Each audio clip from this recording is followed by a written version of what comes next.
मेरे प्यारे बच्चों, आप सभी को नमस्कार। क्या हाल है आप सभी के? आदित्य राज, अविनाश मंडल, विष्णु कुमार, राहुल मौर्य, साधना कुमारी, शिवाजी शिवाजी कुमार, सिद्धांत कुमार, राकेश, कुछ सीखने मिला सर जी। मेरे प्यारे बच्चों, आप सभी को नमस्कार। आप सभी का स्वागत है सेशन। आइए दिल खोल के स्वागत करते हैं आपका और सवालों पर आगे बढ़ते हैं। देखिए मेरे प्यारे बच्चों, आपके सामने सवाल है, करने का प्रयास करें। सवाल में कह रहा है किसी त्रिभुज एबीसी में एसी के समानांतर एक सीधी रेखा हमने खींची है। एसी के समानांतर हमने एक सीधी रेखा खींची है। लेट्स से ए बी सी। और सवाल में कह रहा है कि एसी के पैरेलल एक लाइन खींची हमने। एसी के समानांतर एक सीधी रेखा पी क्यू खींची। ठीक है, देखिए पहले ए था फिर सी था, तो इसी वजह से जिधर ए था उधर पी आएगा और जिधर सी था उधर क्यू आएगा। इस तरह से खींची है कि इनके एरिया का रेशो, एरिया का जो रेशियो है मेरे प्यारे बच्चों, triangle A B C is to triangle P V Q, इनके एरिया का रेशियो 3:1। मतलब ये एरिया मेरे प्यारे बच्चों एक है, तो ये पूरी ट्रायंगल का एरिया कितना है? 3। हाँ जी, तो कह रहा है कि भैया अगर एरिया का रेशियो ये है तो साइड का रेशियो क्या होगा? तो बाबू साइड का रेशियो होगा स्क्वायर रूट में √3:1 का स्क्वायर रूट 1, यानी पूरी बड़ी साइड √3 होगी मेरे बाबू, तो ये वाली साइड 1 यूनिट। अब सवाल में कह रहा है सी बी इस टू सी क्यू की वैल्यू बताओ। सी बी इस टू सी क्यू, तो मेरे प्यारे बच्चों सी बी इस टू सी क्यू पूछा है ना, तो बताओ सी बी कितना हुआ? √3। और सी क्यू कितना हुआ? यहाँ से यहाँ तक का। तो मेरे नन्हे मुन्ने बच्चों ये एक है, ये √3 है, तो ये वाली लेंथ क्या आ गई? √3-1। तो ये रेशियो आएगा √3-1। लेकिन आप कहेंगे इस फॉर्म में तो आंसर ही नहीं रखा। तो जब इस फॉर्म में आंसर ही नहीं रखा तो क्या ही कर लोगे आप इसका? यानी वो बटे में रखा होगा। तो C B upon C Q पूछा होगा, तो सी बी की वैल्यू √3 है, सी क्यू की वैल्यू √3-1। अब मेरे प्यारे बच्चों हर का प्रीमेकन करेंगे, √3+1 से ऊपर, √3+1 से नीचे। तो ऊपर आएगा √3 इंटू में √3+1, और नीचे आ जाएगा मेरे बच्चे a minus into a plus b square minus b square, यानी तो √3/2 इंटू √3+1 मेरे प्यारे बच्चों राइट आंसर होगा। है कुछ ऑप्शन है? नहीं है। आंसर पाएंगे √3। मेरे भाई ऑप्शन में ही मिस्टेक है, यहाँ आप √3 लगा दो क्योंकि बाकी बनेगा नहीं ऐसा। तो ऑप्शन ए में करेक्शन कर लीजिए, यही ठीक है।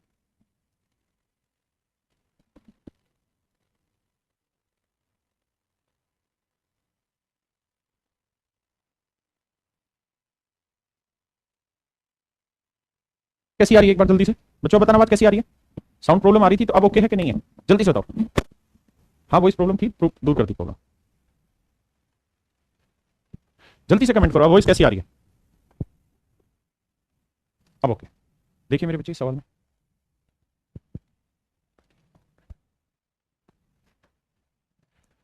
देखिए मेरे प्यारे बच्चों ध्यान से, सवाल में कह रहा है त्रिभुज एबीसी में एबी पर बिंदु बी इस प्रकार है कि बीडी 3 सेंटीमीटर है। कह रहा है जी कोई ट्रायंगल है, लेट्स से इसके नाम है एबीसी। एबी पर डी इस प्रकार से एक बिंदु है कि BD 3 centimetre, D 4 centimetre, BC पर बिंदु ई है कि डीई पैरेलल है एसी के। डीई मेरे प्यारे बच्चों एसी के पैरेलल है, बहुत सुंदर।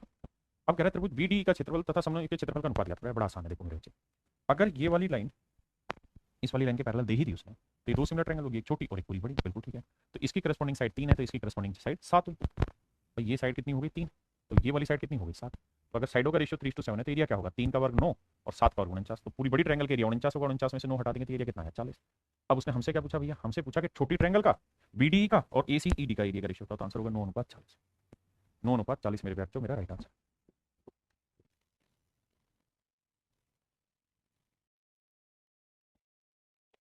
देखिए मेरे भाई सवाल में कह रहा है ट्रायंगल एबीसी में भुजा एबी और एसी पर क्रम से बिंदु एबी और एसी इस प्रकार है।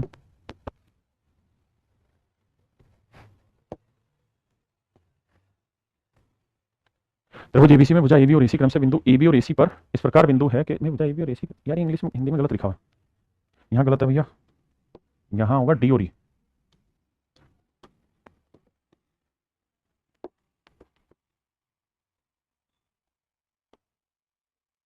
तो कह रहा है डी और ई बिंदु इस प्रकार हैं एबी पर कि डीई पैरेलल है बीसी के।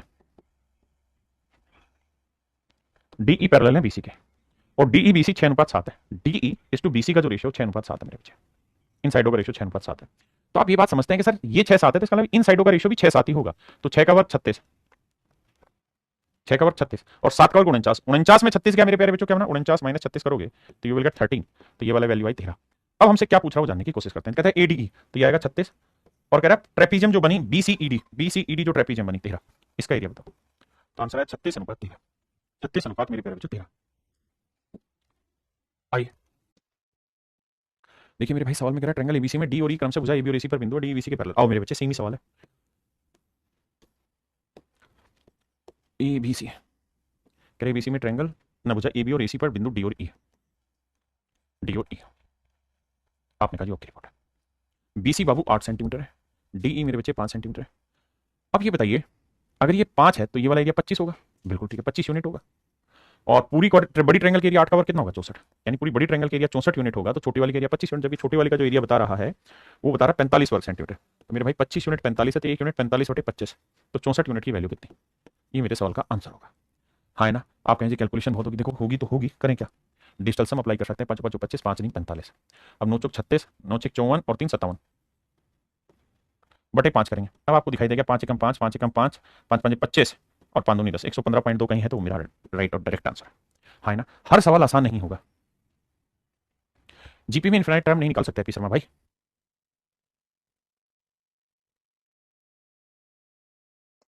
देखो मेरे भाई, कहता है एमएन बीसी के पैरेलल। मेरे प्यारे बच्चों, एमएन जो है वो बीसी के पैरेलल है। आपने कहा जी ठीक है।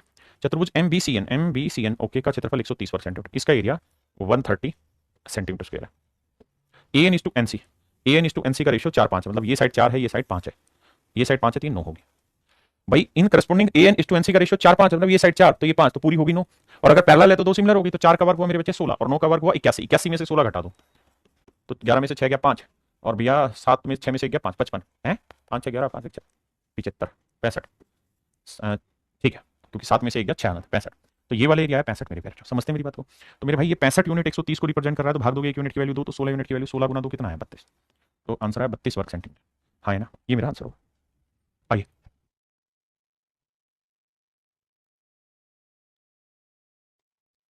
देखो मेरे प्यारे बच्चों, त्रिभुज एबीसी में पी और क्यू क्रम से एबी और एसी पर बिंदु इस प्रकार है कि एपी 1 सेंटीमीटर है, बहुत बढ़िया। पीबी 3 सेंटीमीटर है जी, बहुत बढ़िया। ए क्यू 1.5 सेंटीमीटर है, सुबह अल्लाह। सी क्यू भैया 4.5 सेंटीमीटर है।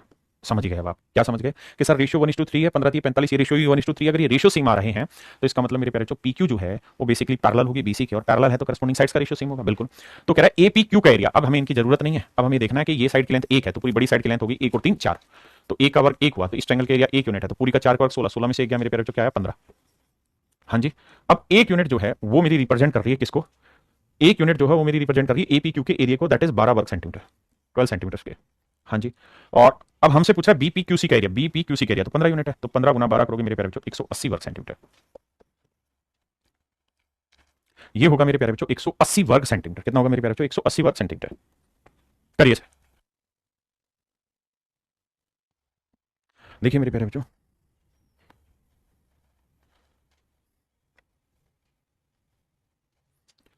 सवाल में कह रहे हैं triangle ABC D and E are the points on side AB and AC respectively. कहता है एक त्रिभुज है एबीसी जिसमें भुजा एबी और एसी पर दो बिंदु है डी और ई, डी एंड ई। बहुत सुंदर जी।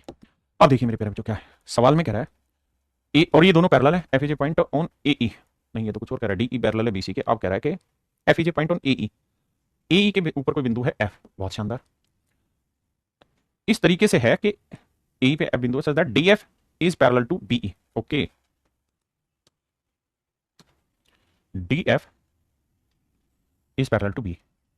देख के याद आया होगा आपको सवाल, आपने यहां से याद आया, डी एफ पैरेलल है बी के।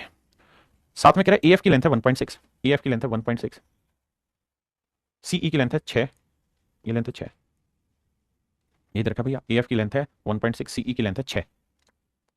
Then the ratio of triangle A D E is to trapezium B D E C. Okay, देखिए मेरे प्यारे बच्चों, ए एफ की लेंथ है 1.6, यानी ये लेंथ है 1.6 यहां से यहां तक की। हाँ जी। और ये लेंथ है मेरे प्यारे बच्चों कितनी? 6 यहां से यहां तक की। सीई की लेंथ रखी 6 और ए एफ की लेंथ है 1.6। करिए मेरे प्यारे बच्चों सवाल।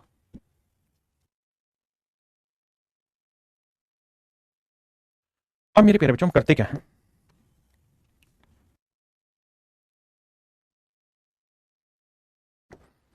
देखिए मेरे नन्हे मुन्ने प्यारे बच्चों, सवाल में कह रहे हैं क्या कि यार मैं जिस चीज पे हाईलाइट करूंगा उसी पे नजर दौड़ानी है। देखो यार, ये लाइन और ये लाइन दोनों आपस में पैरेलल दे रखी है। आप यहां अगर मेरे प्यारे बच्चे दोनों लाइनें पैरेलल हैं तो जो रेशियो इसका इससे होगा वही रेशियो इसका इससे होगा। आपने कहा ठीक है, ये बात पहले पढ़ रही है। इसका मतलब मैं ये कह सकता हूं कि एडी बटे डीबी, एडी बटे डीबी का रेशियो वही होगा जो एएफ का एफई से होगा। तो एएफ की लेंथ है 1.6 और एफई की लेंथ है एक्स। बिल्कुल ठीक है। किसी भाई ने कोई लोड आ गया थे? नहीं, अब आ गया थे। अब मैं आपसे कुछ और जानना चाह रहा हूं। अब मैं ये कहना चाह रहा हूं आपको कि अब आप मुझे ये बताओ, ये वाली लाइन और ये वाली लाइन आपस में पैरेलल है? आपने कहा पैरेलल है, बल्कि मैं कहो तो मिटा लो इन्हें, मिटा ही देता हूं। अब आप शायद अच्छे समझ पाओगे, अगर ये दोनों ही लाइनें आपस में पैरेलल हैं तो जो रेशियो इस साइड का इस साइड से होगा वही रेशियो इस साइड का इस साइड से होगा। आप कहेंगे बिल्कुल ठीक बात है। तो मेरे बच्चे मैं कहूं कि एडी बटे डीबी का रेशियो बताओ, एडी बटे डीबी का रेशियो बताओ, तो आप कहेंगे सर ये होगा 1.6 प्लस एक्स अपॉन में 6। हाँ है ना? बिल्कुल ठीक है। अब 6 को इससे गुना करेंगे 16 चिक्के 96 9.6, एक्स को इससे गुना करेंगे 1.6 एक्स प्लस एक्स स्क्वायर, या एक्स इंटू 1.6 प्लस एक्स। आपको बात समझ में आ गई? अब मेरे प्यारे बच्चों मैं कुछ कहना चाह रहा हूं, उस बात को ध्यान से समझना। और वो बात ये, अब आपको ऐसे दो नंबर ढूंढने हैं। देखिए, या तो क्वाड्रेटिक इक्वेशन बनाइए या ऐसे दो नंबर ढूंढिए जिन्हें मल्टीप्लाई करें तो आए 96 और उनका जोड़ या एक नंबर उनमें जो हो वो मतलब उनके बीच का जो डिफरेंस आए वो 16 से सेट हो रहा हो। तो आप कहेंगे सर 16 से सेट हो रहा हो तो क्या लिया जाए? आप बताओ क्या वैल्यू ली जाए कि सेट हो जाए? बताओ एक्स की क्या वैल्यू लेके सेट हो जाए?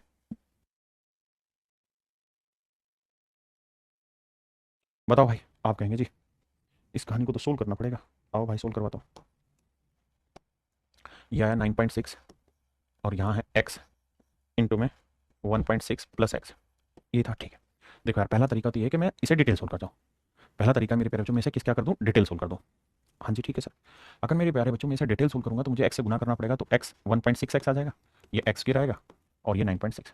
सबको मैं 10 से गुना करूँगा तो ये हो जाएगा 16x, ये 10x स्क्वायर और ये आएगा मेरे प्यारे बच्चों 96।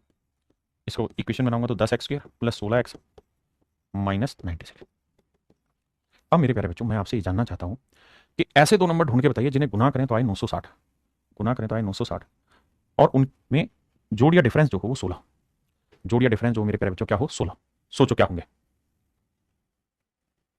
बताओ भाई। अरे मेरे भाई क्वेश्चन पल्ले नहीं पड़ा, मानता हूं डाटा थोड़ा सा वैसा है कि जिसकी कैलकुलेशन में आपको दिक्कत हो रही है, लेकिन आप ये भी तो सोचो कि तरीका तो यही होगा ना सोल्व करने का, कोई और नया तरीका तो आ नहीं सकता। तो छोटी छोटी कैलकुलेशन तो आपको करनी ही चाहिए, हाँ है ना? और इसको और सिंप्लीफाई करना है तो 2 से काट लो, 2 से काटोगे 5x फिर आएगा, यहाँ से 2 से काटोगे 8x आएगा और यहाँ काटोगे तो 48 आएगा। अब 48 को 5 से गुना करोगे 5 8 40, 5 20 और 4 24, 240 24। अब ऐसे दो नंबर ढूंढो जिन्हें गुना करें तो आए 224। हाँ जी, और 224 आ रहा है ना, 5 8 40, 5 20 और 4 24। ठीक है, अगर गुना करें इसे मेरे प्यारे बच्चों तो आ रहा है 240 और जोड़े घटाएं तो आए 8। तो सोचो क्या फैक्टर हो सकते हैं? तो आप कहेंगे सर क्या क्या फैक्टर ले सकते हैं? 1 गुना 240 ले सकते हैं, 2 गुना 120 ले सकते हैं, 3 से लेंगे तो 80 आ जाएगा। सर समझ में आ रहा है कि गैप बहुत ज़्यादा है, मुझे 8 का गैप लाना है तो मुझे थोड़ा बड़ा लेना होगा, तो 12 से लेते हैं। सर 12 गुना 20 क्या होता है? सर 12 दूनी 24, 12 और 20 का डिफरेंस हो जाएगा 8 सेट। यानी सर इस इक्वेशन के जो फैक्टर होंगे वो प्लस 20 और माइनस 12 होंगे। हाँ जी बिल्कुल ठीक बात है। तो मेरे प्यारे बच्चों ये हैं इसके फैक्टर और कोफिशिएंट है 5। क्वाड्रेटिक इक्वेशन सोल्व करनी जिनको नहीं आती है वो क्वाड्रेटिक इक्वेशन का मेरा एक हिस्सा देखें, मेरे एक चैनल है यूट्यूब पे क्विक रिवीजन करके, उस क्विक रिवीजन पे जाएंगे और वहाँ क्वाड्रेटिक इक्वेशन सोल्व करना देखेंगे। तो ये फैक्टर है तो x की जो वैल्यू आएगी उसमें साइन उल्टा आएगा, 5 20 माइनस 4 और यहाँ आएगा प्लस 12/5। तो 5 दूनी 10, 5 20, 2.4 प्लस का, माइनस में लेंथ हो नहीं सकती तो होगी किसमें? प्लस में। तो इसका मतलब मेरे प्यारे बच्चों x की जो वैल्यू आएगी दिस इज 2.4। अब मुझसे पूछा क्या, उस पर चर्चा करते हैं। तो मुझसे पूछा है कि BD, अच्छा ये 2.4 है तो बस इतना ही पूछा। अब ये बताओ ये 2.4 है ये 1.6 है, जोड़ेंगे तो कितना आएगा? 2 1 3 4 है, तो ये लेंथ आ गई मेरे प्यारे बच्चों 4 और ये लेंथ क्या 6, तो 4 और 6 लेंथ कितनी होगी 10। तो एरिया का साइड का रेशियो लेंगे 2 दूनी 4, 2 5 10, तो साइड की लेंथ का रेशियो 2 5 है, तो एरिया होगा 2 का वर्ग 4, तो 5 और 25, 25 में 4 गया तो मेरे प्यारे बच्चों ये लेंथ आ गई 21। तो 4:21 मेरे प्यारे बच्चों एरिया का रेशियो हो जाएगा, 4:21 मेरे भाई एरिया का रेशियो हो जाएगा। चलिए जी करिए नेक्स्ट पे।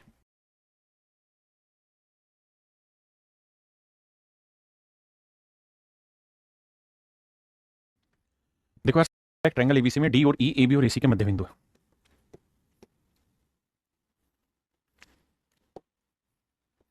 ए बी और एसी के मध्य बिंदु है मेरे प्यारे बच्चों डी और ई, डी और ई। अब साथ में कह रहा है कि बीडी और ईसी के मिड पॉइंट है एम और एन, बीडी और ईसी के मिड पॉइंट है, यहां रख लेते हैं ये डी और ये ई। बीडी का मिड पॉइंट है एम और ईसी का मिड पॉइंट है एन। अब मेरे बाबू ध्यान से मेरी कहानी को समझना, आप जब भी किसी त्रिभुज के मध्य बिंदुओं को मिलाएंगे तो जो लाइन बनेगी वो तीसरी लाइन के पैरेलल होगी, यहां पे भी यही होगा, मिड पॉइंट को मिलाएंगे तो पैरेलल होंगे। बिल्कुल ठीक। अब सवाल में ये कह रहा है कि भैया इनके एरियाज का रेशियो बताओ। तो मेरे बच्चे एक बात बताओ, ये पूरी बड़ी ट्रायंगल है, हाँ जी साहब, इस पूरी बड़ी ट्रायंगल में पूरी बड़ी साइड का मिड पॉइंट डी था, तो मतलब अगर ये लेंथ एक होगी तो ये वाली लेंथ भी क्या होगी एक, लेकिन इसका भी मिड पॉइंट लेना है तो बेटर तरीका ये है कि इसे ले लो दो और इस लेंथ को भी ले लो दो, तो दो का मध्य बिंदु लोगे तो ये लेंथ एक आ जाएगी और ये लेंथ भी एक आ जाएगी। फिर से समझाता हूं भाई, पूरी बड़ी ट्रायंगल की जो साइड है एसी, इसका मिड पॉइंट है ई, यानी जितनी भी इसकी लेंथ लोगे उसका आधा ई लेना होगा और फिर जो बचा उसका आधा एन लेना होगा, क्योंकि एन भी मिड पॉइंट है। अब हमें ये करना चाहिए यहां कि भैया ये साइड अगर मैं दो लेता हूं तो ये वाली साइड मेरे प्यारे बच्चों आ जाएगी तीन और ये वाली साइड मेरे प्यारे बच्चों मेरी आ जाएगी चार। अब अगर आप इतनी बात नहीं समझ पाए तो दोबारा एक्सप्लेन करता हूं कि भाई अगर ये ट्रायंगल है और अगर इसकी पूरी साइड की लेंथ में चार ले लूं और मैं कह रहा हूं कि इस साइड के मिड पॉइंट भी ये, तो ये लेंथ आ गई दो, तो ये भी कितनी बची दो। अब मैं कह रहा हूं कि इसके भी मिड पॉइंट ले दिया तो दो का आधा ये एक हुई, ये एक हुई, तो मतलब ये लेंथ तीन होगी और ये लेंथ चार होगी। यही तो किया हुआ। अब भाई सिमिलर है तो एरिया क्या होगा, दो का वर्ग चार, तीन का वर्ग नौ, नौ में से चार गया अपना पांच, ये चार का वर्ग सोलह, सोलह में से पांच और चार नौ गया तो एरिया है सात। तो इसका चार होगा तो इसका पांच, इसका सात, और यही पूछा है कि भैया इन क्वाड्रिलेटरल्स के एरिया का रेशियो बताओ, तो आंसर होगा मेरे प्यारे बच्चों 4:5:7, 4:5:7। आइए भाई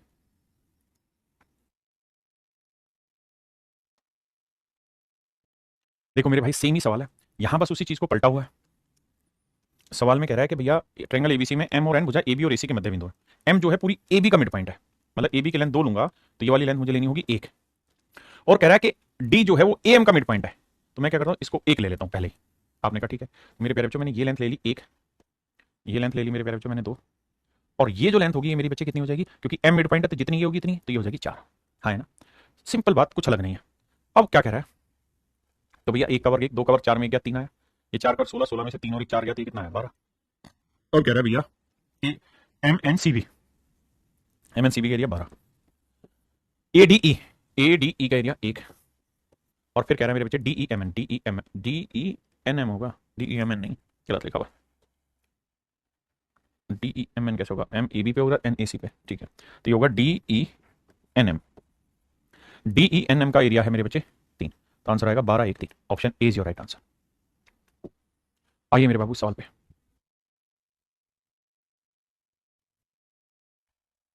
देखिए तो सवाल में कह रहा है कि ट्रायंगल एबीसी में डी और ई रेखा बीसी पर दो बिंदु है जो भुजा बीसी को समत्रिभाजित करते हैं, समत्रिभाजित करते हैं। समत्रिभाजित का मतलब होता है मेरे प्यारे जो तीन बराबर हिस्सों में बांटने वाले, इंग्लिश में बोले तो ट्राइसेक्ट, कहता है जी समत्रिभाजित करते हैं, तीन बराबर हिस्सों में बांटते हैं। आओ मेरे बाबू, कहता है जी ये कोई ट्रायंगल है ए बी सी, कहता है जी इसमें डी और ई दो बिंदु हैं, एक बिंदु है डी और एक बिंदु है ए, और ये इस तरीके से है कि ये पूरी ट्रायंगल मतलब इसको एक तीन इक्वल एरिया में बांट देते हैं। एम और एन भुजा ए बी और ए सी पर बिंदु है, यहां कोई पॉइंट है एम और यहां कोई पॉइंट है एन, ए बी और ए सी पर इस तरीके से है कि डी एन और एम ई इनको मिलाया जो कहां पे मिल रहे हैं, ओ पे मिलते हैं। बहुत बढ़िया, ए बी और डीएन ये पैरेलल है, कह रहा है कि डीएन जो है ए बी के पैरेलल है, एम ई जो है वो ए सी के पैरेलल है, तो हमें बताना एरिया ऑफ डी ओ ई और ये वाला सारा सीन। आओ मेरे भाई पहले एक बार ये फिगर है इतनी बात को समझो उसके बाद आगे चलें।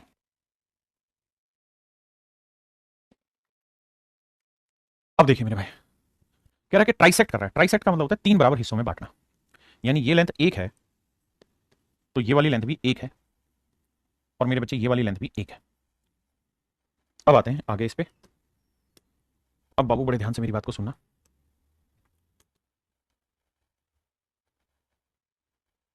एक बात बताना यार,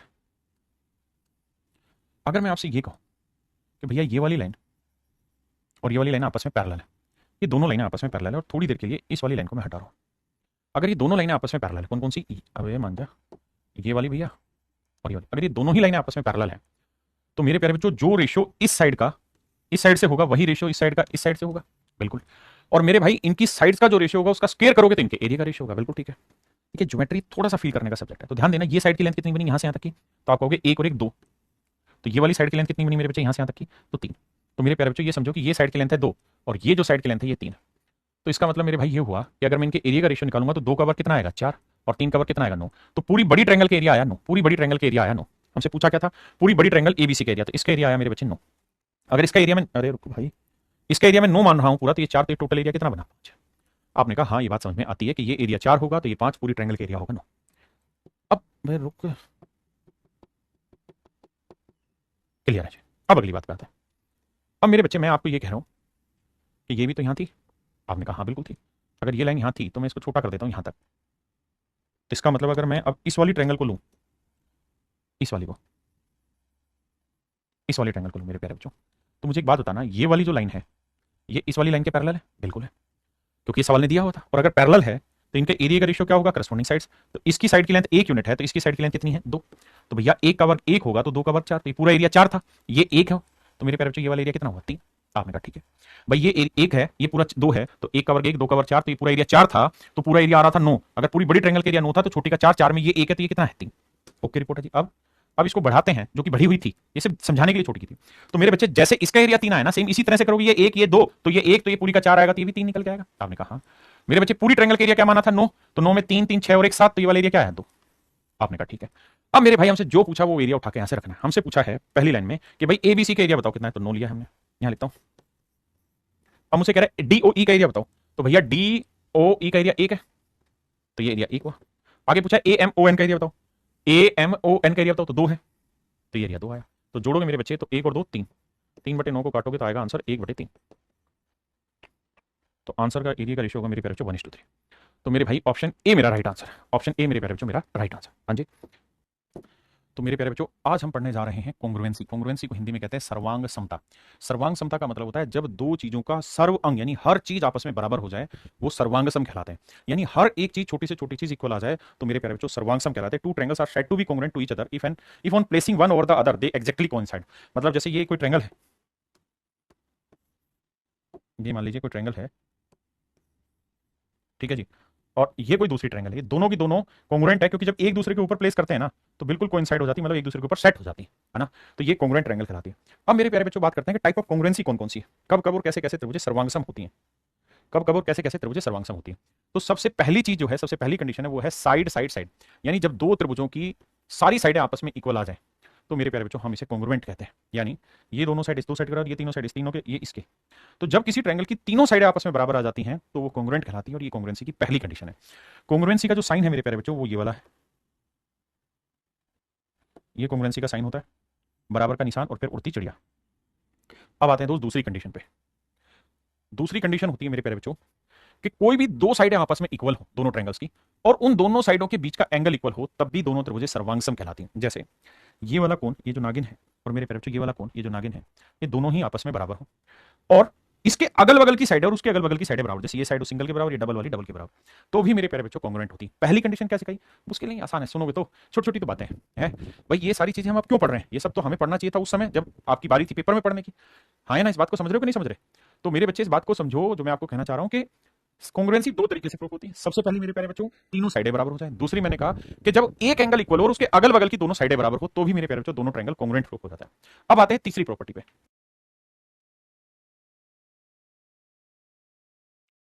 देखिए भाई, अगर दो एंगल आपस में इक्वल हो और उनके बीच की साइड इक्वल हो तो मेरे प्यारे बच्चों ये भी कॉन्ग्रुएंट कहलाती है। यानी कोई दो एंगल इक्वल हो और उनके बीच की साइड इक्वल हो तो भी कॉन्ग्रुएंट कहलाती है। जैसे ध्यान देना, ये वाला कोण और ये वाला कोण बराबर है, ये वाला एंगल और ये वाला एंगल बराबर है, और इन दोनों ही एंगल में एक कॉमन साइड है। हाँ जी, ये वाली कॉमन साइड है, और इन दोनों ही एंगल में ये वाली साइड कॉमन है। तो अगर मेरे प्यारे बच्चों दो एंगल इक्वल हो और उनके बीच की कॉमन साइड भी इक्वल हो तो ये दोनों ट्रायंगल भी कॉन्ग्रुएंट होती हैं, एंगल साइड एंगल। फिर से रिवाइज कराता हूँ।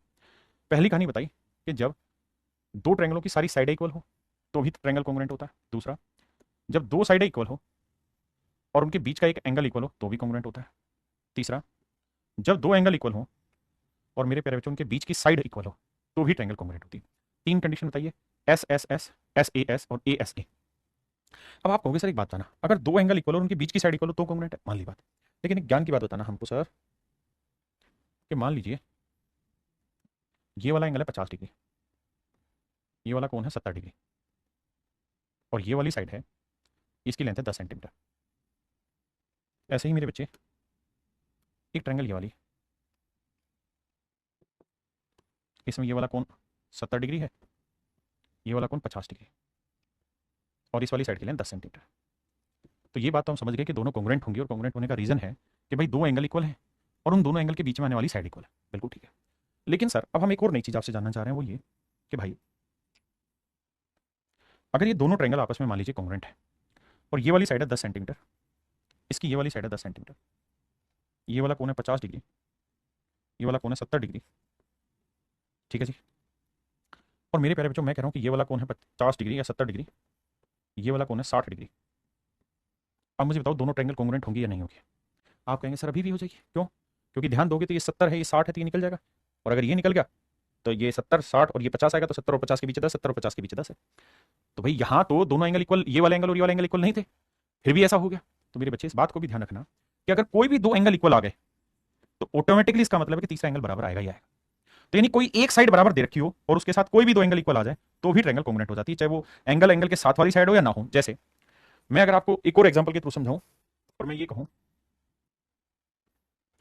कि भैया ये वाला कोण है 80 डिग्री, ये वाला कोण है 70 डिग्री, ये वाला कोण है 80 डिग्री और ये वाला कोण है 70 डिग्री।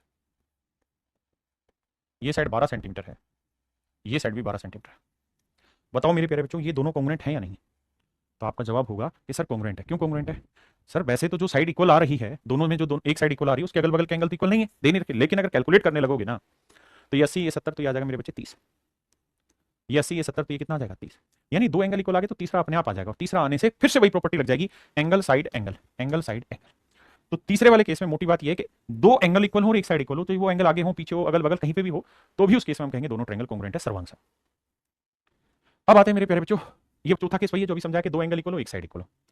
अब आते हैं जी पांचवा जो सबसे जरूरी है, और वो ये कि अगर राइट एंगल दे रखा हो आपको, राइट एंगल ट्रायंगल दे रखी हो, ठीक है जी, और हाइपोटेनियस साइड दे रखी हो, एक हाइपोटेनियस दे रखा हो और एक साइड दे रखी हो, तो भी मेरे प्यारे बच्चों दोनों ही ट्रायंगल कॉन्ग्रुएंट कहलाए जा सकते हैं। जैसे समझाता हूं मैं आपको, कहूं कि भाई ये भी राइट एंगल ट्रायंगल है, ये भी राइट एंगल ट्रायंगल है, ये साइड 13 है, ये साइड 5 सेंटीमीटर, ये साइड 12 सेंटीमीटर है, ये साइड 13 सेंटीमीटर। मेरे नन्हे मुन्ने बच्चों मुझे ये बताओ कि क्या ये दोनों ट्रायंगल आपस में कॉन्ग्रुएंट है? क्या ये दोनों त्रिभुज आपस में सर्वांगसम है? क्या आप ये कह सकते हैं कि दोनों त्रिभुज सर्वांगसम है? या मैं 12 सेंटीमीटर को उठा के यहां लिख देता हूं 5 सेंटीमीटर। मुझे बताइए क्या ये दोनों त्रिभुज सर्वांगसम है, कॉन्ग्रुएंट है? आप कहेंगे सर कॉन्ग्रुएंट होने की पहली कंडीशन ये थी कि तीनों साइडें बराबर हो, वो तो नहीं हो रहा क्योंकि 5 ये 13। दूसरी कंडीशन ये थी कि जो दो साइडें इक्वल हो उनके बीच का एक एंगल इक्वल हो, तो ये दोनों साइडें इक्वल है लेकिन इनके बीच के एंगल के बारे में कोई रेफरेंस नहीं है। तीसरा ये कहा था कि कोई दो एंगल इक्वल आ जाए और एक साइड आए, तो सर दो एंगल तो इक्वल है ही नहीं, एक 90-90। लेकिन मेरे बच्चे राइट एंगल ट्रायंगल में ये कहानी चलेगी, राइट एंगल ट्रायंगल में, राइट एंगल ट्रायंगल में समकोण त्रिभुज में एक हाइपोटेनियस इक्वल आ जाए और एक दूसरी कोई भी साइड इक्वल आ जाए तो भी मेरे प्यारे बच्चों कॉन्ग्रुएंट हो जाती है। क्यों? क्योंकि राइट एंगल प्रॉपर्टी से 5 ये 13 3 निकल जाएगी 12, ये 5 ये 13 3 कितनी आएगी 12। तो देखोगे तो साइड साइड साइड वाली प्रॉपर्टी फिट बैठ गई। यानी मेरे बच्चे अगर समकोण त्रिभुज है, अगर मेरे प्यारे बच्चों समकोण त्रिभुज है तो कॉन्ग्रुएंसी के लिए बस ये देखो कि समकोण त्रिभुज और हाइपोटेनियस और एक साइड आपस में इक्वल दे रखी हो, तो हम कह देंगे हाँ ये राइट एंगल ट्रायंगल है, अदरवाइज नहीं, बात खत्म। अब मेरे प्यारे बच्चों इस पे छोटे छोटे सवाल लेंगे। आइए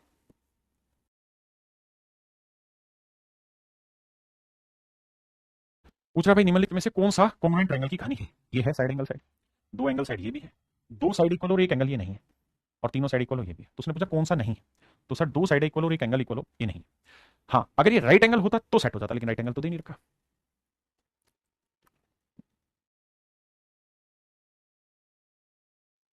सवाल में कह रहा है कि दो त्रिभुज एबीसी और पीक्यूआर में, एक ट्रायंगल एबीसी और एक ट्रायंगल है पीक्यूआर,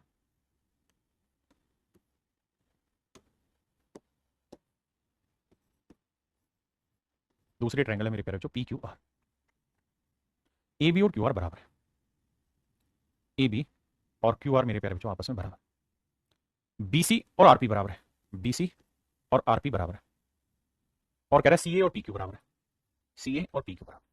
तो कह रहा बताओ इनमें से कौन सी कॉन्ग्रुएंट होगी? तो मेरे प्यारे बच्चों एक बात ध्यान देना, यहाँ ये वाली साइड और ये वाली साइड बराबर है तो इसके सामने वाला एंगल सी और इसके सामने वाला एंगल पी दोनों बराबर हो, ठीक है जी। यहाँ 3 के सामने ए है तो यहाँ 3 के सामने वाला एंगल क्यू, यानी ए और क्यू बराबर होना चाहिए। तो देखो यार यहाँ ए के बराबर पी दे रखा है, यहाँ ए के बराबर क्यू है तो ये सेट है, यहाँ ए के बराबर क्यू नहीं है तो ये गलत है, और यहाँ ए के बराबर क्यू नहीं है तो ये गलत है। भाई उसी रेस्पेक्ट में तो लिखोगे जिस रेस्पेक्ट में, तो ऑप्शन बी ठीक है। अगर मैं लिख रहा हूँ सी बी ए तो सी किसके इक्वल होगा यहाँ पे मेरे प्यारे बच्चों? ये वाली कर्लिंग लाइन किसके इक्वल होगी? पी। तो यहाँ सी है तो यहाँ पी आएगा, यहाँ ए है तो यहाँ क्यू आएगा, तो यहाँ बी है तो यहाँ आर आएगा। तो option B is your correct answer. यानी हमें उसकी करस्पॉन्डिंग चीजें पकड़ने की कोशिश करनी और कुछ नहीं। थोड़ा छोटा कर दूं भाई ताकि चीजें दिखाई साफ सुथरी दे जाए, करिए कोशिश।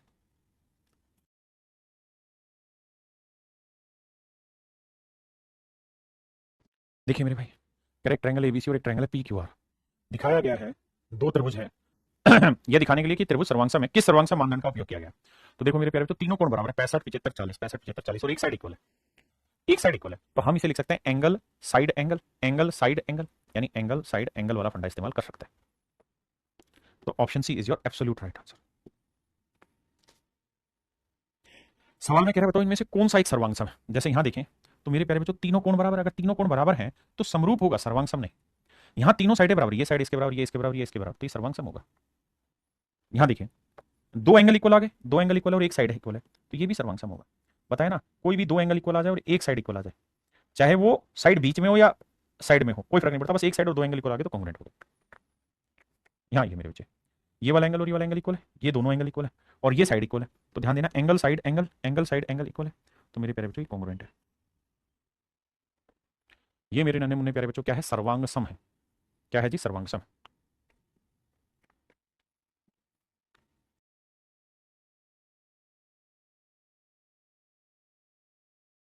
देखिए भाई कह रहा है ट्रायंगल पी क्यू आर और एसीबी कॉन्ग्रुएंट है, पी क्यू आर और एसीबी कॉन्ग्रुएंट है। धीरे धीरे समझ तैयार करना, P Q R A C B, बस ध्यान ये देना कि पी और एंगल ए इक्वल है, पी एंगल ए के इक्वल है, क्यू एंगल सी के इक्वल है और आर इक्वल जो होगा मेरे बच्चे बी के होगा। तो कह रहा है ए बी किसके बराबर है, तो ए बी कहां, ये रही, तो वाईफाई टावर के सामने ए बी है, तो यहां वाईफाई टावर के सामने क्या लेनी होगी, पी आर, तो यानी ऑप्शन बी है। यानी उस करस्पॉन्डिंग साइड्स की पहचान मजबूत कर रहे हैं हम।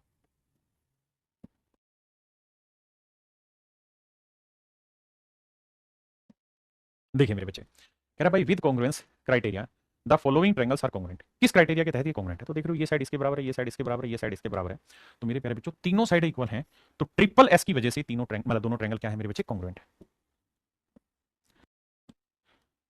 करिए मेरे बच्चे आराम से सवाल पे पढ़ते रहिए, करते रहिए, मैं बिल्कुल बेसिक से चीजें पढ़ाता हूँ, धीरे धीरे आपको चीजें क्लियर कराएंगे।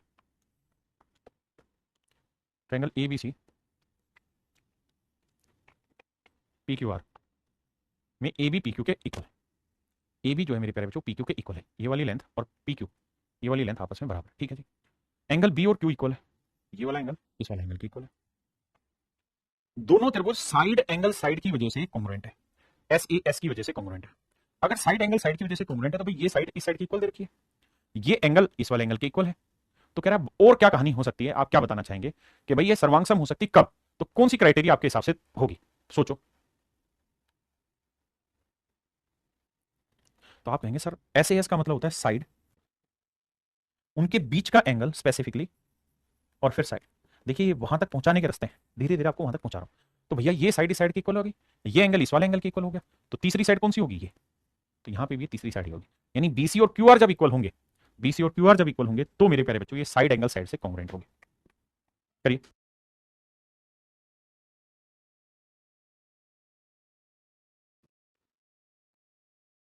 कह रहा जी बताइए किस वजह से दोनों ट्रायंगल आपस में कॉन्ग्रुएंट है। मेरे नन्हे मुन्ने बच्चों एक बात बताना, ये दो स्ट्रेट लाइन है, अगर ये दो स्ट्रेट लाइन है तो ये वाला एंगल और ये वाला एंगल वर्टिकल अपोजिट होगा, बिल्कुल ठीक है। और अगर ये शीर्षाभिमुख कोण होंगे मेरे प्यारे बच्चों दोनों, तो हम एक चीज कह सकते हैं साइड एंगल साइड, यहां पे भी साइड एंगल साइड, यानी साइड एंगल साइड की वजह से मेरे प्यारे बच्चों दोनों ट्रायंगल कॉन्ग्रुएंट होगी। भाई देखो ये साइड डबल वाली एंगल सिंगल साइड, डबल वाली एंगल सिंगल साइड, तो यानी मेरे प्यारे बच्चों साइड एंगल साइड की वजह से दोनों ट्रायंगल क्या हो गए, कॉन्ग्रुएंट हो गए। बेसिक छोटी छोटी बातें पकड़ो। अब यहां देखो, यहां मैं क्या करता हूं आपको समझाने के लिए दो त्रिभुजें बनाता हूं ताकि आप बेटर समझ पाए चीजों को। एक ट्रायंगल ये वाली ले लेते हैं भैया, ठीक है, और एक ट्रायंगल ये वाली ले लेते हैं। अगर नाम रखेंगे तो ये होगा डी, ये बी और ये सी, और ये ए, ये एफ, ये ई। अब कहानी समझना क्या है, कहता है ए बी और एफ सी बराबर है, ए बी और एफ सी बराबर है, यानी यहां से यहां तक की लेंथ अगर 5 सेंटीमीटर है तो कह रहा है यहां से यहां तक की लेंथ भी मेरे प्यारे बच्चों कितनी है, 5 सेंटीमीटर। ऐसा मैं नहीं सवाल कह रहा है, सवाल कह रहा है कि भाई जितनी लेंथ ए बी की होगी उतनी लेंथ एफ सी की होगी। अब मेरे प्यारे बच्चों एक बात बताना कि ये वाली जो लेंथ है इसको मान लीजिए मैंने मान लिया 10 एग्जाम्पल के तौर पर समझाने के लिए, तो ये ए से एफ तक की लेंथ कितनी होगी, 15। आपने कहा ओके, और बी से लेके सी तक की लेंथ भी कितनी होगी, 10 और 5 15। बस मैं यही समझाना चाह रहा हूं कि बेटा मोटी बात ये समझो कि दोनों साइडें भी आपस में बराबर है, ये साइड और ये साइड भी आपस में बराबर है, ठीक है जी। अब ये बात उसने खुद ही कहा कि भाई बी डी और ई एफ बराबर है, यानी ये साइड और ई एफ ये साइड बराबर है। आपने कहा ठीक बात है। अब साथ में वो ये भी कह रहा है कि ए एफ ई ये वाला एंगल और डी बी सी ये वाला एंगल, सी बी डी ये वाला एंगल, ये दोनों एंगल भी बराबर है। तो कह रहा है किस प्रॉपर्टी के तहत है, मेरे प्यारे बच्चों side angle side, side angle side, यानी साइड एंगल साइड प्रॉपर्टी के तहत ये दोनों ट्रायंगल कॉन्ग्रुएंट है। देखिए मेरे बच्चे जिनका भी बेसिक अच्छा है वो रिकॉर्डेड लेक्चर दिखा करो, लाइव में मत टाइम खराब करा करो अपना। मैं इतना धीरे धीरे स्टेप बाय स्टेप चीजें लेके चल रहा हूं ताकि आपको समझ आए। एक भाई कह रहे 5 क्यों माना, अरे बाबू 5 नहीं माना, ये सिर्फ समझाने के लिए माना है कि भाई उसने ये बात कही है ना कि ए बी की लेंथ और एफ सी की लेंथ बराबर है, तो मान लीजिए एक्स है तो ये भी एक्स है। अब इस लेंथ को मैंने वाई मान लिया, तो तुझे ये समझ में आना चाहिए कि एफ की लेंथ भी एक्स प्लस वाई है और बीसी की लेंथ भी मेरे बच्चे एक्स प्लस वाई है। ये मैंने कहने का अर्थ सुना है। देखो मेरे भाई सवाल में कह रहा है in figure if triangle ABC is an isosceles triangle, कह रहा है अगर त्रिभुज एबीसी एक आइसोसेलेस ट्रायंगल है जिसमें ए बी और बी सी दोनों साइडें बराबर है, बी डी और सी डी भी बराबर है, बी डी और सी डी भी आपस में बराबर है, then the congruency criteria by which, तो कह रहा कौन सा ऐसा क्राइटेरिया जिससे हम ये कह सकें कि ट्रायंगल एडीबी कॉन्ग्रुएंट होगी किसके मेरे प्यारे बच्चों, ट्रायंगल एबीसी के, एडीसी के। कहता कौन सा वो क्राइटेरिया होगा जिसके थ्रू हम ये समझा सकें कि दोनों ट्रायंगल कॉन्ग्रुएंट होगी एडीबी और एडीसी। तो मेरे बच्चों सबसे पहले इस बात पे फोकस करिए कि ये जो ट्रायंगल है, इस ट्रायंगल में मेरे प्यारे बच्चों ये दोनों ही साइडें आपस में बराबर दे रखी है। ऐसा मैं नहीं कह रहा हूँ, सवाल कह रहा है बाबू कि भैया ये दोनों साइडें बराबर है। अगर ये दोनों साइडें बराबर है, आइसोसेलेस ट्रायंगल समद्विबाहु त्रिभुज है, तो इसके आमने सामने के कोण भी तो बराबर होंगे, बिल्कुल होंगे। तो इसका मतलब सर ये वाला कोण और ये वाला कोण भी बराबर होगा, बिल्कुल होगा। तो सर अगर ध्यान दोगे तो आप पहचान पाओगे कि ये हुई साइड, ये हुआ एंगल और ये हुई साइड, सेम यही साइड एंगल और साइड, तो साइड एंगल साइड मेरे प्यारे बच्चों बराबर होगी, साइड एंगल साइड मेरे प्यारे बच्चों फिर से बराबर हो जाएगी, साइड एंगल साइड। अब दो साइडों के बीच का एक एंगल, अब इसमें ये है ही नहीं ऑप्शन में, अरे हाँ इसमें एक चीज और भी है साथ साथ, क्या कि ये तो है ही है साइड एंगल साइड से तो कॉन्ग्रुएंट हो ही रही है। एक चीज और भी ध्यान देना, क्या दोनों ही ट्रायंगल में ये वाली साइड तो कॉमन नहीं हो गई, ये वाली साइड कॉमन भी तो हो गई। आप कहेंगे हाँ सर बिल्कुल ठीक है भाई, छोटी इस वाली ट्रायंगल की अगर मैं बात करूं तो ए बी, और इस ट्रायंगल की मैं बात करूं तो ए सी बराबर है। आपने कहा जी ठीक है, इस ट्रायंगल की साइड बी डी और इस ट्रायंगल की साइड डी सी ये भी बराबर है, बिल्कुल सेट है। और मेरे प्यारे बच्चों एडी जो है वो दोनों ही ट्रायंगल की कॉमन साइड है। आपने कहा हाँ, तो अगर एडी कॉमन है मेरे प्यारे बच्चों तो तीनों ही साइड इक्वल होगी, तो एस एस एस के थ्रू मेरे प्यारे बच्चों ये दोनों ट्रायंगल कॉन्ग्रुएंट हो गई। वैसे साइड एंगल साइड के थ्रू भी कॉन्ग्रुएंट हो रही है।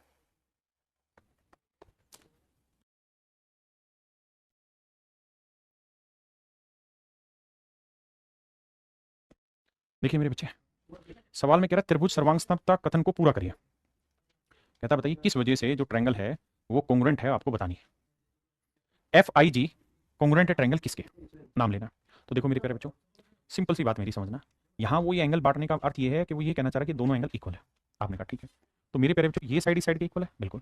ये दोनों एंगल इक्वल है, बिल्कुल। और ये वाली जो साइड है मेरे प्यारे बच्चों दोनों में क्या है, कॉमन है। आपने कहा बिल्कुल ठीक है, तो ये कॉन्ग्रुएंट है। भैया ध्यान देना ये साइड इस साइड के बराबर है, ये एंगल इस एंगल के बराबर, और ये साइड कॉमन है इस एंगल में भी और इस एंगल में भी।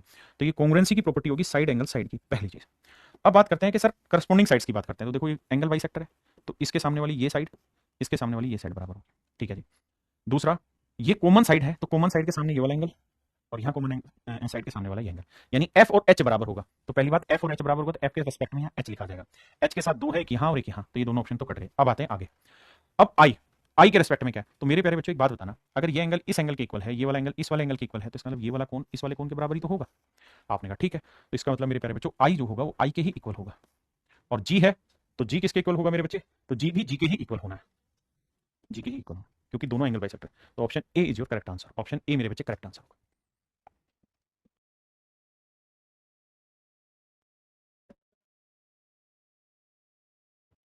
देखिए मेरे बच्चे कह रहा कि भाई ये कॉन्ग्रुएंसी का स्टेटमेंट पूरा करो। कह रहा जी ये वाली साइड इस वाली साइड के इक्वल है, ठीक है जी। ये वाली साइड इस वाली साइड के इक्वल है, और मेरे प्यारे बच्चों ये जो साइड है ये दोनों ही ट्रायंगल में क्या है, कॉमन है, तो कॉन्ग्रुएंट होंगे। तो बेटा ये बताओ, ये डबल के सामने वाला ये वाला एंगल डबल, यहाँ डबल के सामने ये वाला एंगल डबल, यहाँ सिंगल के सामने वाला ये एंगल सिंगल, यहाँ सिंगल के सामने वाला ये एंगल सिंगल, इक्वल होगा। यहाँ कॉमन साइड के सामने वाला ये कोण और यहाँ कॉमन के सामने वाला ये कोण, मतलब ओ और क्यू ए के रेस्पेक्ट में आएंगे, तो ओ है तो यहाँ बीच में क्यू आएगा। एन है तो एन दोनों में ही एन रहेगा बाबू। पी है तो दोनों में ही एंगल पी ही रहना है, तो एन क्यू पी मेरे प्यारे बच्चों मेरा राइट आंसर होगा। एन एंगल बी मतलब ऑप्शन बी राइट आंसर।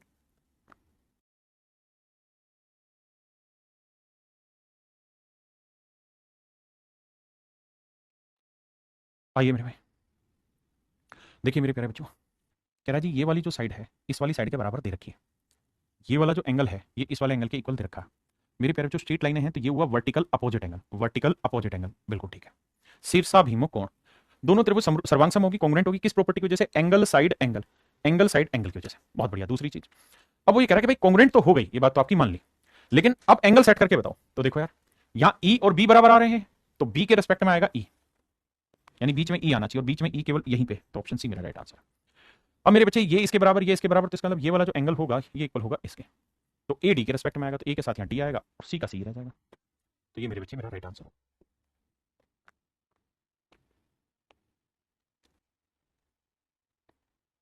भाई कॉन्ग्रुएंसी इतना बेसिक से सिखा रहा हूं ना कि धीरे धीरे हर बच्चा पकड़ पाए। आइए अब सामने मेरे प्यारे बच्चों ये इसके इक्वल दे रखा है, ये इसके इक्वल दे रखा है, और ये साइड दोनों ही ट्रायंगल में क्या हो गई, कॉन्ग्रुएंट। कौन कौन सी दो ट्रायंगल, ये और ये। तो कॉन्ग्रुएंट है किस रिस्पेक्ट में, angle side angle, angle side angle से कॉन्ग्रुएंट है। अब भैया एक बात बताना, ये दोनों एंगल इसके दोनों एंगल के इक्वल है, तो ये वाला एंगल इस वाले एंगल के इक्वल होगा। आपने कहा बिल्कुल। तो आर और टी इक्वल करना है, तो टी है तो यहाँ बीच में क्या आएगा, आर। अब बीच में आर यहाँ है वहां, अब भाई एस ऐसी रह जाएगा, तो ये आएगा एस आर। तो ये एस आर यहाँ है, यहाँ तो है ही नहीं, ना यहाँ है ना यहाँ है, तो ऑप्शन बी के साथ सेट है, और यू के साथ यू रहेगा, यानी एस आर यू कॉन्ग्रुएंट होगा। किस वजह से होगा, क्योंकि एंगल साइड एंगल दे रखा है।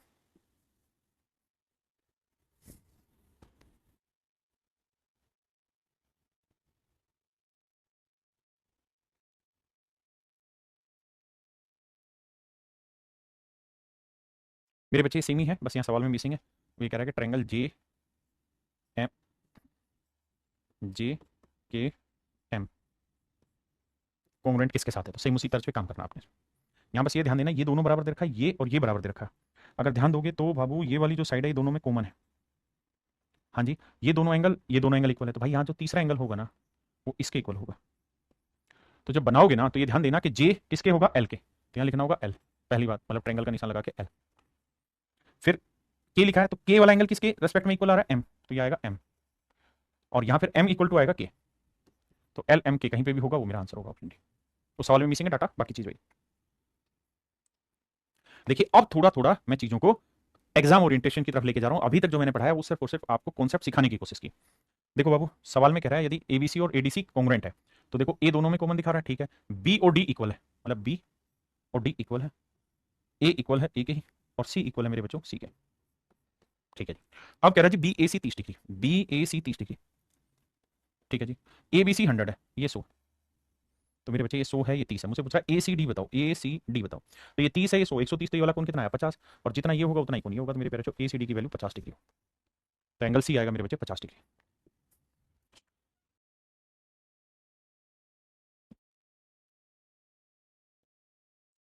देखिए मेरे बच्चे सवाल में कहता है आकृति एबीसीडी एक चतुर्भुज है जिसमें B N D M A C पर, B N D M A C पर इस प्रकार, जिसमें बी एन और डी एम ए सी पर, कहता है बी एन ये वाला और डी एम ये ए सी के ऊपर इस तरीके से परपेंडिकुलर है कि बी एन और डी एम बराबर है, बी एन और डी एम दोनों की लेंथ भी बराबर है। सवाल में ऐसा कह रहा है कि ये दोनों लेंथ है आपस में इक्वल, ऐसा मैंने कहा सवाल क्या है, और कह रहा है ओबी की लेंथ है 4 सेंटीमीटर, ओबी ये लेंथ है मेरे प्यारे बच्चों 4 सेंटीमीटर। तो आपने बताना बी डी की लेंथ क्या होगी, यानी यहां से यहां तक की लेंथ क्या होगी, ये मेरा सवाल। तो मेरे बच्चे एक बात बताना, कॉन्ग्रुएंसी के लिए जरूरी क्या बताया आपको, कुछ प्रॉपर्टियां बताई जिस प्रॉपर्टी के तहत सारा गेम घूमना होता है। आइए भाई उसी चीज पे घुमाता हूं आपको ले जाकर। अब जरा ध्यान देना, सिर्फ फोकस इस वाली ट्रायंगल और इस वाली ट्रायंगल पे करिएगा, इन दोनों ट्रायंगल पे फोकस रखिएगा। भाई ये वाला एंगल 90 का, ये वाला एंगल 90 का, एक एंगल इक्वल हो गया। ये वाला एंगल वर्टिकल अपोजिट है और ये वाला कोण भी वर्टिकल अपोजिट है, शीर्ष में कोण बराबर हो गया, यानी मेरे बाबू ये वाला कोण और ये वाला कोण बराबर होगा। आपने कहा ठीक है। हम बात किस पे कर रहे हैं भैया, हम बात कर रहे हैं इस पे,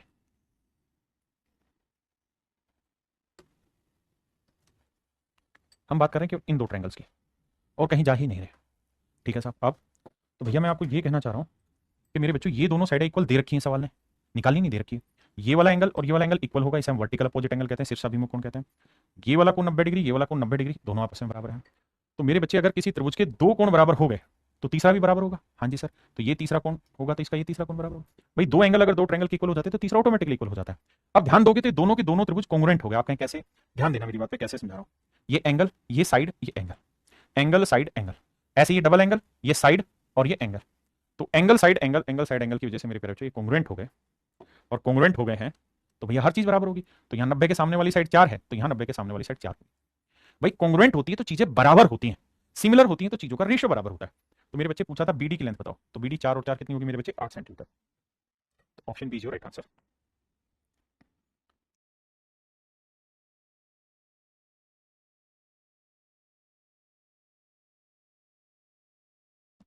देखिए मेरे भाई सवाल में कह रहा है एंगल ए की वैल्यू बताइए क्या होगी, क्या करें भाई। देखो दोस्त, ये 7 सेंटीमीटर, ये 8 सेंटीमीटर, ये 7 है, ये 8 है, ये 70 है, ये 70 है, तो ये मेरे प्यारे बच्चों कॉन्ग्रुएंट होगा साइड एंगल साइड की प्रॉपर्टी से कि भाई ये साइड इसके बराबर है, ये साइड इसके बराबर, ये एंगल इक्वल होगा।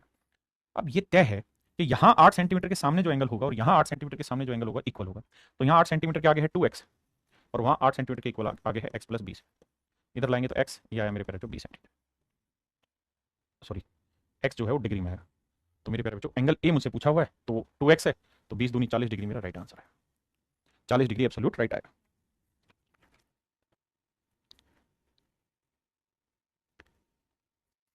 देखिए मेरे भाई, यहाँ 80 डिग्री है, यहाँ 80 डिग्री है, ये 7 है, ये 8 है, तो side angle side angle side से कॉन्ग्रुएंट हो गई, एस ए एस से कॉन्ग्रुएंट हो गई, बिल्कुल हो गई साहब। अब मेरे बच्चे 7 के सामने वाली साइड ना एंगल 3x, और यहाँ 7 के सामने वाला एंगल x प्लस 60, तो 2x बराबर 60, x की वैल्यू आई 30 डिग्री। अब मुझसे पूछा 2x की वैल्यू बताओ, तो 30 दूनी 60 डिग्री, तो option A is your right answer. देखो मेरे भाई सेम ही क्वेश्चन है, उसी तरीके से होगा, आइए चेक करिए।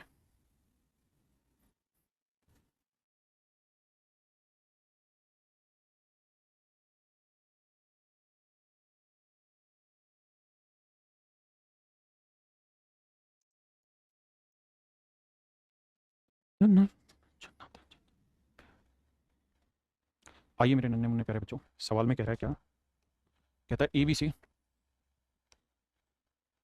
और DEF दो ट्रायंगल है, ठीक है मेरे प्यारे बच्चों ABC, अच्छा यहाँ देखा करो A और F बराबर लेना है, B और D बराबर लेना है, A B D, और C और E बराबर लेना है।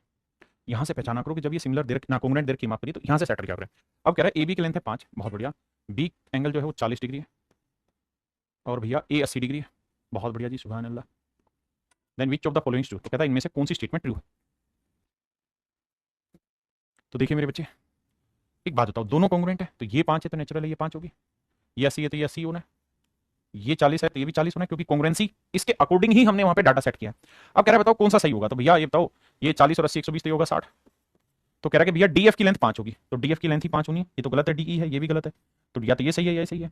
और कह रहा है एंगल E की वैल्यू क्या होनी चाहिए 60 डिग्री, तो E 60 यहाँ पे, तो ऑप्शन सी करेक्ट है, E गलत है, बी गलत है, डी गलत है, तो ऑप्शन सी करेक्ट है। देखो यार ट्रायंगल XYZ और ट्रायंगल NMR दोनों आपस में कॉन्ग्रुएंट दे रखी हैं, तो ध्यान ये देना कि x l के इक्वल होना है, x जो है वो l के रिस्पेक्ट में जाएगा, y जो है m के रिस्पेक्ट में जाएगा, और z मेरे प्यारे बच्चों r के रिस्पेक्ट में जाएगा, बिल्कुल ठीक है। अब कह रहा है कि भैया कहानी आगे की बताओ, अगर ये कॉन्ग्रुएंट हैं ही तो हर एक करस्पॉन्डिंग साइड इक्वल होनी है, तो यहाँ देखोगे वाईफाई टावर के सामने 2m+1 है, 2m+1 है, जबकि यहाँ वाईफाई टावर के सामने है कितनी मेरे बच्चे 5 है, तो m की वैल्यू सोल्व करोगे तो निकल के आएगी 2, बहुत बढ़िया। यहाँ सिंगल एंगल के सामने है 2p+2, और यहाँ सिंगल एंगल के सामने है मेरे प्यारे बच्चों 8, तो भैया 2p की वैल्यू आएगी 3। अब बचा हमारा मेरे बच्चे क्या, यहाँ डबल एंगल के सामने है 2x-1, और यहाँ डबल एंगल के सामने है 7, तो मेरे बच्चे x की वैल्यू आई 4। अब कह रहा है x plus p plus m को जोड़ो, तो 2 और 3 5 और 4 9, तो आंसर आ जाएगा 9, option C is your right answer मेरे बच्चे। कह रहा है भाई दोनों ही ट्रायंगल आपस में कॉन्ग्रुएंट है। देखो अभी शुरुआत में ना बहुत बेसिक पढ़ रहे हो, तो जब बेसिक पढ़ रहे हो ना तो वहां आपको सिंपली बस नाम नाम रखना है, अभी पेपर के जो क्वेश्चन है वो थोड़े अच्छे लेवल के होते हैं, वो समझाऊंगा। मैंने बी के कॉरेस्पॉन्डिंग ए लिया है, ध्यान देना, मैंने पी के कॉरेस्पॉन्डिंग एस लिया है, और मेरे पेरेंट्स मैंने क्यू के कॉरेस्पॉन्डिंग आर लिया। अब कह रहा है ए जो एंगल है, सीधा सीधा मैं लिख रहा हूं, A is 1/3 of R equal to S, ऐसे सवाल में कह रहा है मेरे बच्चे, मैं 1/3, मैं आपसे कह रहा हूं यार ए और आर का रेशियो लेके देखते हैं क्या होगा, तो ए, या पहले इसको यहां तक लिखते हैं, A equal to 1/3 of R equal to S. मेरे प्यारे बच्चों मैं सबको के इक्वल मान लेता हूं, रेशियो में ये कहानी समझते होंगे, सबको के इक्वल मान लेता हूं, तो इसका मतलब एस की वैल्यू क्या आ गई के, ए की वैल्यू भी क्या है बाबू के। अब मुझे बताओ आर की वैल्यू क्या होगी, तो r/3 इक्वल टू के है, तो आर की वैल्यू आएगी 3 के, आपने कहा हाँ जी, रेशियो निकालोगे तो आएगा 1:3:1, यानी इसका मतलब ये हुआ कि अगर ये वाला एंगल 1 होगा तो ये 3 होगा तो ये 1 होगा, तो रेशियो आएगा ARS का 1:3:1, तो टोटल 1 और 3 4, 4 और 1 5, 5 यूनिट है मेरे प्यारे बच्चों, किसको 180 को रिप्रेजेंट कर रहा है, तो 1 यूनिट की वैल्यू आएगी 36 डिग्री। तो हमसे पूछा एंगल क्यू बताइए, तो एंगल क्यू बताना है तो आर के रेस्पेक्ट में होगा, तो आर की वैल्यू 3, तो 1 यूनिट 36, 36 108, मतलब मेरे प्यारे बच्चों ये वाला एंगल है 108 डिग्री, और आर करस्पॉन्डेंस है क्यू के, तो ये वाला एंगल भी आएगा 108 degree, option A is your right answer मेरे बच्चे।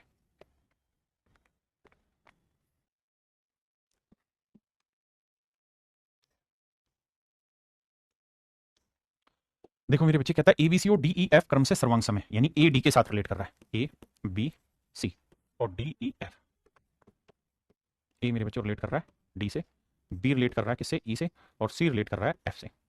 ऐसा मैं नहीं सवाल कर रहा है, आगे कह रहा है यदि ए बी की लेंथ 6 सेंटीमीटर हो और डी ई की लेंथ भी 6 ही हो, बी सी की लेंथ 8 है और ये लेंथ भी 8 है, बी 30 डिग्री हो, तो डी प्लस सी निकालो यार, बड़ा आसान है। देखो ये 30 है तो ये वाला एंगल भी मेरे प्यारे बच्चों क्या होगा, 30 डिग्री। अब कह रहा है डी प्लस सी की वैल्यू बताओ क्या होगी। तो मेरे बच्चे एक बात बताओ, एंगल डी अगर थीटा होगा तो एंगल ए भी थीटा होगा, और अगर एंगल एफ अल्फा है तो एंगल सी भी अल्फा होगा, क्योंकि करस्पॉन्डिंग है। और मुझसे ये तो पूछ रहा है थीटा प्लस अल्फा बताओ, तो तीनों कोणों का जोड़ 180, 180 में से 30 घटाएंगे मेरे प्यारे बच्चों, क्या बचा, 150 डिग्री। तो मेरा राइट आंसर जो होगा मेरे प्यारे बच्चों वो होगा 150 डिग्री। देखो यार इस सवाल में करना है, सवाल में कह रहा है C is the mid point of A B. C जो है वो ए बी का मिड पॉइंट है मेरे बच्चे। अगर सी ए बी का मिड पॉइंट है तो मतलब ये लाइन और ये लाइन आपस में इक्वल है, बिल्कुल ठीक है जी। साथ में कह रहा है B A D is equal to C B E, B A D ये वाला जो एंगल है ये ये है किसके बराबर, सी बी ई के, सी बी ई के इस वाले एंगल के बराबर। एंड ई सी ए, ई सी ए ये वाला जो एंगल है ये इक्वल दे रखा है मेरे बच्चे डी सी बी के, इस वाले एंगल के इक्वल दे रखा है, बहुत बढ़िया। और एंगल ई जो है वो 30 डिग्री है, तो एंगल डी का मान ज्ञात करना क्या होगा। मेरे प्यारे बच्चों मैं थोड़ी देर के लिए आपको समझाने के लिए बात कह रहा हूं कि भाई ये वाली दोनों एंगल इक्वल है, ये वाला और ये वाला। आपने कहा जी ओके, इस वाले एंगल का नाम मैं थीटा रख लेता हूं। अब मैं यहां से दो ट्रायंगल बना रहा हूं आपके लिए, अगर आप समझ सकते हो तो समझना। एक ट्रायंगल बना रहा हूं मेरे प्यारे बच्चों ये वाली, आपने कहा जी ओके। इस ट्रायंगल में अगर हम बात करें तो ये पॉइंट सी था, ये पॉइंट बी था, और ये मेरे प्यारे बच्चों ई। ये पूरा जो एंगल है ये थीटा प्लस ई वाला है। मान लो इसको अल्फा लिख ले रहा हूं आपको समझाने के लिए, भी अल्फा हुआ तो ये थीटा प्लस अल्फा है, ये वाली साइड सी बी है। अब मेरे बच्चों में एक दूसरी ट्रायंगल बना रहा हूं ये वाली, इसको यहां लिख दे रहे हैं, इसका नाम है डी ए सी। ये वाला जो एंगल है ये alpha plus theta, angle A जो है वो एंगल बी के इक्वल है, यहां तक की भी बात क्लियर है। अब मेरे प्यारे बच्चों एंगल ई जो रखा है वो 30 डिग्री है, तो कह रहा है एंगल डी क्या होगा। मेरे बच्चों दो बातें समझो, पहली बात तो ये कि ये दोनों साइडें इक्वल रखी हैं, एसी और बीसी बराबर रखी हैं। मेरे बच्चे अगर ध्यान दोगे तो ये वाला जो कोण है, ये वाला जो एंगल है इस वाले एंगल के इक्वल दे रखा है, आपने कहा हाँ। तो अगर मेरे बच्चे ये कोण इस वाले कोण के बराबर आ गया, ये कोण इस वाले कोण के बराबर आ गया, दो कोण बराबर हो गए, त्रिभुज सिमिलर होगी, सर्वांग सम की तो जुड़ती नहीं है, और सिमिलर होगी तो इसका तीसरा एंगल 30 डिग्री है, तो इसका भी हर हाल में तीसरा एंगल 30 डिग्री ही होगा। तो एंगल डी की वैल्यू मेरे से पूछी जो कि होगा 30 डिग्री आंसर। ये कॉन्ग्रुएंट एंगल भी है क्योंकि एक साइड दोनों में इक्वल है, तो angle side angle, angle side angle से कॉन्ग्रुएंट भी हो जाएगी, और हर कॉन्ग्रुएंट एंगल सिमिलर होती है लेकिन सिमिलर कॉन्ग्रुएंट नहीं होती। तो यहां से भी सवाल का उत्तर निकाल सकते हैं। ये मेरे प्यारे बच्चों सेम ही सवाल है, ये आपने होमवर्क में कर लेना, कुछ अलग नहीं है। ये भी सेम ही सवाल है, यहां क्या कह रहा है, बिल्कुल हूबहू वही चीजें कह रहा है कि भाई एसी बीसी के बराबर उसी तरह से एंगल, तो ये दोनों की दोनों ट्रायंगल जो है कॉन्ग्रुएंट प्रूफ हो जाएंगी, तो जो इसकी करस्पॉन्डिंग साइड की लेंथ होगी वही इसकी, तो ये आपने घर पे कर लेना। अब आइए मेरे बच्चे इस वाले सवाल पे। सवाल में कह रहा है कि ये दिया हुआ है कि भैया दो समकोण त्रिभुज एबीसी और डीईएफ है, एक ट्रायंगल है एबीसी और एक ट्रायंगल है डीईएफ। बी और एफ दोनों 90 डिग्री है, एंगल बी है और एक एंगल एफ है, दोनों ही 90 डिग्री मेरे बच्चे, बहुत बढ़िया। सवाल में कह रहा है कि ए बी सी है, ए बी सी, और भैया यहां से डी तो ले नहीं सकते क्योंकि नाम था डी ई एफ ना, डी एफ ई था, ठीक है, तो ये डी हुआ, ये एफ हुआ, ये ई हुआ। कह रहा है ए 25 डिग्री का है, बहुत बढ़िया भैया, ए मेरे बच्चे 25 डिग्री, ई भी 25 डिग्री है, बहुत शानदार जी, ई 25 डिग्री है। एसी और ईडी बराबर है। सवाल में कह रहा है कि एसी यानी ये वाली साइड और ईडी ये वाली साइड दोनों आपस में बराबर है। तो कह रहा है बताइए क्या ये दोनों ट्रायंगल कॉन्ग्रुएंट होंगी या नहीं होंगी, और होंगी तो किस करस्पॉन्डिंग होंगी। मेरे प्यारे बच्चों 500% कॉन्ग्रुएंट होगी। क्यों, क्योंकि देखो ये एंगल और ये एंगल, ये एंगल और ये एंगल इक्वल आ गया। अगर दो कोण दो त्रिभुजों के बराबर आ जाते तो तीसरा बराबर होगा ही होगा। ये तीसरा कोण थीटा है तो इसका भी ये तीसरा कोण थीटा होगा। ध्यान दोगे तो एक साइड इक्वल है, अगल बगल के कोण इक्वल है, एक साइड इक्वल है, अगल बगल के कोण बराबर आ गए, तो दोनों त्रिभुज सर्वांगसम होंगी ही होंगी। अब बात करनी है कॉन्ग्रुएंसी किस करस्पॉन्डेंस में बना रही है। तो मेरे बच्चे बताओ ए 25 है, यहाँ 25 क्या है, ई, तो यहाँ नाम लिखेंगे ई। यहाँ बी 90 है तो यहाँ 90 क्या है, एफ। यहाँ सी थीटा है तो यहाँ डी थीटा है, तो सी डी के रिस्पेक्ट में, बी एफ के और ए ई के, तो ए बी सी जो है ई एफ डी के करस्पॉन्डेंस में कॉन्ग्रुएंट हो रही है। देखिए मेरे प्यारे बच्चों सवाल में कह रहा है कि दोनों ट्रायंगल आपस में सिमिलर हैं, ए बी सी और पी क्यू आर। आइए भाई कॉन्ग्रुएंसी धीरे धीरे समझ में आनी शुरू होगी। ए बी सी और पी क्यू आर दोनों ही कॉन्ग्रुएंट है, तो A B C P Q R. मोटी बात यह है कि पी ए के करस्पॉन्डेंस में दे रखा है, बी के करस्पॉन्डिंग में क्यू दिया हुआ है मेरे बच्चे, और सी के करस्पॉन्डिंग में आर दिया हुआ है, बहुत बढ़िया। ए बी 5 सेंटीमीटर है, बी 40 डिग्री है, ए 80 डिग्री है, बहुत बढ़िया जी। तो निम्नलिखित में से कौन सा कथन सत्य होगा। अब मेरे बच्चे मेरी बात ध्यान से समझना, ये 80 और 40 120 तो ये आएगा 60, और नेचुरल है ये 40 ही होगा, ये 60 ही होगा और ये 80 होगा। तो मेरे बच्चे यहाँ सी के सामने ये 5 है तो यहाँ पे भी 60 के सामने 5 होगा। देखिए करस्पॉन्डेंस जो उसने दिया उसको कंपेयर करना है, ए को पी से, बी को क्यू से, सी को आर से, यानी इसके करस्पॉन्डेंस में मुझे साइडों को एडजस्ट करना है। किया साहब, करने पे मुझे पता चला कि पी क्यू की लेंथ मेरी 5 आ रही है, तो पी क्यू की लेंथ 5 है तो ये दोनों हटाओ, ये हो सकता है। साथ में आर 60 है, पहले वाले में आर 60 और दूसरे वाले में पी 60 है, तो पी 80 होगा, तो दूसरा गलत है मेरे प्यारे बच्चों, option C is your right answer. हाँ जी यार ये बेसिक से सवाल है, वही कॉन्ग्रुएंट बनानी है, मतलब कॉन्ग्रेंट दे रखी थी इसमें ABC और PQR दो कॉन्ग्रेंट ट्रायंगल दे रखी थी, A और P 90 दे रखा था और बाकी चीजें उसने लिखी हुई हैं, तो करस्पॉन्डिंग साइड पूछेगा। ये भी मेरे प्यारे जो बेसिक सवाल आप खुद से करेंगे, इसे मैं कराता हूं, करिए।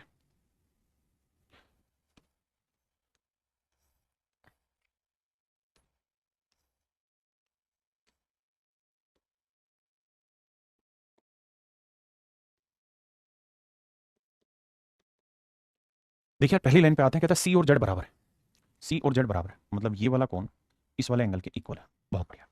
साथ में कहता है AC और XZ भी बराबर है, AC और XZ भी बराबर है। बहुत बढ़िया। अब कह रहे हैं इन दोनों ट्रायंगल को कॉन्ग्रुएंट होने के लिए क्या चाहिए। तो मेरे प्यारे बच्चों आप जानते हैं कॉन्ग्रुएंसी की कंडीशन होती है क्या, अगर आपको एक ही एंगल इक्वल दे रखा है, एक ही एंगल इक्वल दे रखा है और ऑप्शन में एंगल नहीं साइड इक्वल दे रखी है, तो सर दो साइड इक्वल लेनी होती है और फिर एक एंगल, तो साइड एंगल साइड एक कॉन्ग्रुएंसी की कंडीशन है। तो सर ये साइड इस साइड के इक्वल है, ये वाला एंगल इस वाले एंगल के इक्वल है, तो सर नेचुरल है ये वाली जो साइड है ये हर हाल में आपको इसकी इक्वल लेनी होगी, तो साइड एंगल साइड की प्रॉपर्टी बनेगी, यानी BC जो है वो YZ के बराबर लेनी होगी। BC जो है मेरे बच्चे वो YZ के रेस्पेक्ट में बराबर आपको उठानी होगी। ये मेरे प्यारे बच्चों आपने होमवर्क करना है। सवाल में कह रहा है दोनों ट्रायंगल कॉन्ग्रुएंट है और एंगल साइड एंगल के रेस्पेक्ट में, तो आपको वैल्यू निकालनी है। देखिए मेरे बच्चे पहले आप पढ़िए, तब तक मैं इसको ड्राफ्ट करता हूं।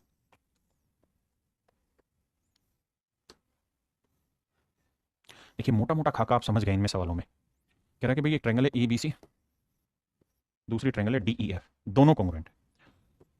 ऐसा हमें निकालना नहीं है, ऐसा सवाल ने दिया है कि दोनों सर्वांग है, मतलब A जो है वो D के इक्वल होगा, B जो है वो E के इक्वल होगा और C जो है मेरे प्यारे बच्चों वो F के इक्वल होगा। बिल्कुल ठीक है। तो कहता है निम्न में से कौन सा कथन सत्य है, ये आपको जवाब में बताना है। तो आप कहेंगे सर AC से DF का अनुपात 2:1 है।